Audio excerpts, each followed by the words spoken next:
Nous pensions tout savoir sur l'histoire des Néandertaliens, un ancien groupe humain qui a finalement été remplacé par l'homme moderne. Mais une grotte à Gibraltar a révélé des preuves qui pourraient changer notre point de vue à leur sujet. Un mystère caché depuis 40 000 ans pourrait prouver que les Néandertaliens étaient le plus intelligents et plus semblables à nous que nous ne le pensions. Mais avant de commencer la discussion, je voudrais te demander de mettre un like et de t'abonner à notre chaîne. C'est une grande aide pour nous, les créateurs de contenu. Alors, commençons. Le scellement. À quoi ont mené 9 années de fouilles ? Pendant 40 000 ans, quelque chose est resté caché derrière un mur dans la grotte Vanguard. Ce n'était pas une pierre effondrée ou des débris naturels, mais un sceau. Lorsque les archéologues ont finalement réussi à l'ouvrir, après 9 ans de fouilles, ils sont entrés dans une chambre qui était restée intacte. Il n'y en avait pas, même à l'époque du dernier Néandertalien. Leur découverte fut un secret plus étonnant. De profondes griffures ornaient un bloc de calcaire. Des ossements de prédateurs qui n'auraient donc jamais dû être ensemble ont été trouvés au même endroit. Il y avait aussi un coquillage qui avait été apporté jusqu'au fond de la grotte, dans une zone complètement plongée dans l'obscurité. Il y a eu une personne qui a scellé cette chambre et il y avait quelque chose à l'intérieur qui a désespérément essayé d'en sortir. C'est ce qu'on a découvert après 9 ans de fouilles.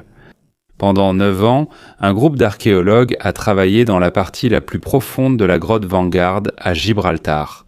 Ils étaient dirigés par le professeur Clive Finlayson, l'un des principaux experts dans l'étude du comportement des Néandertaliens. Ils ont soigneusement retiré les sédiments. Chaque couche était fine, chaque sol a été examiné. Chaque fragment trouvé a été analysé un par un. Tout était mesuré au centimètre près. Puis, ils ont découvert quelque chose qui a interrompu leur enquête, pendant qu'ils enquêtaient. Ensuite, les scientifiques ont confirmé ce que l'équipe commençait à craindre. Et lorsqu'ils l'ont finalement ouvert, ils ont découvert une chambre creusée à même le plafond de la grotte. Elle avait une profondeur de 13 mètres, soit environ 42 pieds de ténèbres fermées et inaltérées. Elle était complètement isolée du monde extérieur. Elle existait déjà avant que les humains modernes ne peignent les premières peintures rupestres en France et en Espagne, avant même le début de l'agriculture, avant l'émergence de toute civilisation agricole. Et lorsqu'ils ont ouvert le passage, un air étrange les a accueillis. Froid, ancien, avec une légère odeur de matière organique qui ne se forme que lorsque des restes biologiques sont restés intacts pendant une très longue période. Selon les archéologues, entrer dans la chambre, c'était comme pénétrer dans un silence assourdissant. Pas de circulation d'air, aucun son. Une pièce qui était restée totalement immobile alors que le monde entier à l'extérieur avait changé au point d'être méconnaissable. Ce n'était pas un abri. Il n'y avait aucune raison pour qu'un être humain aille 13 mètres à l'intérieur d'une partie fermée de la roche. La grotte Vanguard se trouve au bord de la mer. Et après 40 000 ans, on a eu l'occasion de l'explorer. Lorsque les archéologues sont entrés pour la première fois dans la chambre, ce ne sont pas les os qu'ils ont remarqués en premier, ni les artefacts, mais les murs eux-mêmes. Presque chaque partie de la pièce était couverte de profondes entailles. Elles étaient gravées directement dans le calcaire. Ce n'étaient pas de simples éraflures en surface. Ce sont de longues et profondes gravures qui semblent avoir été répétées plusieurs fois sur la pierre avec une force considérable. Et pour faire des marques aussi profondes dans le calcaire, il faut une force manuelle considérable. Plus surprenant encore, toutes ces marques ont été faites depuis l'intérieur de la chambre. Après cela, l'équipe a trouvé des os. Il y avait des os de lynx, de hyène tachetée et de vautour fauve. 3 super prédateurs différents. Leurs os ont été trouvés ensemble, regroupés à l'intérieur même de la chambre. Ces animaux ne se retrouvent généralement pas ensemble au même endroit. En fait, ils se disputent le même territoire. Le lynx et la hyène tachetée sont des rivaux. Ils ne vivent pas au même endroit. Pendant ce temps, le vautour fauve est un grand oiseau qui évite généralement les endroits fermés. Il n'y a pas d'explication sur la façon dont ces 3 espèces ont pu se retrouver ensemble dans une grotte. Les chercheurs l'ont aussi expliqué directement. C'est ce que montrent les preuves. Il est possible que les Néandertaliens aient amené ces animaux. Ils ont peut-être été capturés et amenés dans la chambre pour un rituel de chasse visant à prélever certaines parties de l'animal. Selon l'équipe du professeur Finlayson, il existe des preuves que les Néandertaliens collectaient fréquemment des parties d'animaux. En particulier, les vautours fauves ne sont pas consommés. Mais leurs grandes plumes inhabituelles sont difficiles à obtenir et pourraient avoir une utilisation spéciale. Il y a une raison pour laquelle les Néandertaliens ont amené ces animaux dans la grotte. La présence d'une hyène tachetée rend cela encore plus mystérieux. La hyène tachetée est un charognard qui broie les os et possède l'une des mâchoires les plus puissantes parmi les animaux terrestres. Ce n'est pas un animal ordinaire qu'on peut facilement traîner dans une grotte. Il n'y a aucun signe non plus qu'il y ait vécu ou qu'il y soit mort. Il semble qu'il ait été intentionnellement amené là. L'attention se tourne à nouveau vers ceux qui griffaient les parois de la grotte. Quiconque se trouvait dans cette chambre a gravé le calcaire à plusieurs reprises, jusqu'à en avoir la main épuisée. Alors que les archéologues examinaient les ossements et les marques mystérieuses autour d'eux, un autre détail concernant les Néandertaliens a attiré leur attention. La chimie du foyer mise au point par une espèce que nous appelions primitive, des couches de sédiments plus anciennes sous la grotte. Les chercheurs ont découvert quelque chose que personne n'attendait. C'était un foyer ou une cheminée. Mais lorsque les scientifiques l'ont étudié, ils ont découvert qu'il n'était pas destiné à la cuisson des aliments. C'était une sorte de laboratoire ancien où les Néandertaliens fabriquèrent une colle résistante appelée goudron, en utilisant une chaleur contrôlée et un peu d'oxygène. Plus de 60 000 ans avant que la science moderne ne donne un nom à ce procédé. Mais ce qui est encore plus impressionnant, c'est la conception du foyer. Si cela n'avait été qu'une première tentative, un simple canal aurait suffi. Mais ce que l'on a découvert, c'est une structure avec 2 canaux, des parois isolées et une fabrication soignée.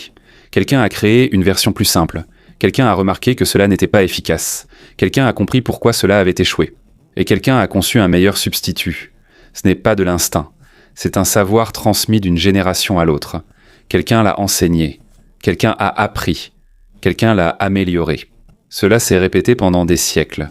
Dans les zones les plus pauvres et froides d'Europe, d'autres Néandertaliens utilisaient l'écorce de bouleau pour faire du goudron. Mais à Gibraltar, ils n'avaient pas ce matériau. À la place, ils ont adapté le procédé en utilisant la rose gumrac, une plante indigène des côtes méditerranéennes. Ce type d'adaptation nécessite de comprendre le principe du procédé, et pas seulement de suivre les étapes habituelles. Cela signifie qu'ils savaient comment cela fonctionnait, et ils savaient comment le modifier pour que cela fonctionne dans un autre environnement. Le résultat de l'analyse chimique était encore plus remarquable. La qualité du goudron produit sur le site était constante d'une production à l'autre. Ce n'était pas une expérience. C'est un processus répétitif et fiable. Ils obtenaient les mêmes résultats au fil du temps. En termes modernes, c'est ce qu'on appelle le contrôle de qualité. Et cela fait partie d'un savoir-faire vieux de 60 000 ans, longtemps considéré par la science comme impossible à réaliser pour les Néandertaliens. Le goudron était utilisé pour fixer des objets. Les pointes en pierre sur des hampes en bois. Cela permettait de créer des armes composites composées de différentes parties qui devaient fonctionner ensemble comme un système. Si le goudron cède ou si la pointe en pierre se casse, toute l'arme devient inefficace. Les Néandertaliens l'avaient compris. Ils entretenaient en leurs outils, repéraient tout de suite ceux endommagés et les réparaient aussitôt. Cela s'appelle la planification à l'avance et c'est aussi une forme de pensée systémique. Ce sont des capacités que nous leur avons longtemps refusées. Cela vient d'une espèce que nous avons sous-estimée pendant près d'un siècle. La gravure aux 54 traits. À l'intérieur de la grotte de Gorom, des chercheurs ont découvert une gravure directement sur le calcaire. C'est un motif, un dessin en croisillon composé de lignes qui se croisent de manière organisée et répétée. Ce n'est pas une gravure naturelle sur la pierre. Elle a été gravée à l'aide d'un outil en pierre pointue. Lorsque les scientifiques l'ont examinée, ils ont découvert qu'elle avait plus de 39 000 ans. À cette époque, les humains modernes n'étaient pas encore présents dans cette région d'Europe. Ensuite, les chercheurs ont essayé de déterminer combien de mouvements étaient nécessaires pour créer le motif. Le résultat est surprenant. Pas plus de 54 traits séparés n'ont été faits sur les 2 motifs. Ce ne sont pas non plus des marques accidentelles créées lors de l'utilisation d'un outil. À chaque trait, la personne qui dessinait s'arrêtait. Elle regardait ce qu'elle avait fait avant de continuer à dessiner.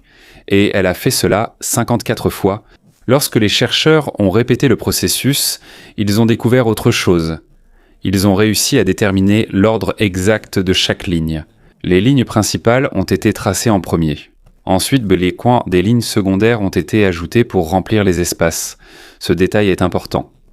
Cela montre qu'avant même que le premier trait ne soit gravé sur la pierre, le créateur avait déjà en tête le motif final. Il savait déjà quel motif il voulait réaliser. La découverte a pris plus d'ampleur après l'examen du lieu où elle a été faite, loin de l'entrée de la grotte.